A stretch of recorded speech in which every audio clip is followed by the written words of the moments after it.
Sir হানায় আপনার কতটা injury হয়েছিল স্যার? সামান্য হাতে একটু চোট লেগেছিল। আচ্ছা, আপনার কি মনে হয় বোমা বিস্ফোরণ হলে কতজন মানুষ মারা যেত?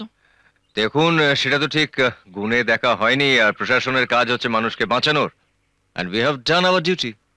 স্যার আপনার কি মনে হয় জঙ্গিরা এখনো কলকাতাতেই আছে? একজনকে অ্যারেস্ট করা হয়েছে, কিন্তু সে এখনো মুখ খোলেনি। আর একটা সন্দেহ, আই এম সরি, আর বলা যাবে না। Please sir, please. স্যার ওরা কি আবার আঘাত আনতে পারে?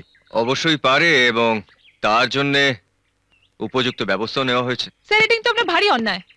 আপনি আমাকে এভাবে মাঝ রাস্তা ছেড়ে চলে এলেন। আমার যদি কোনো বিপদ হতো।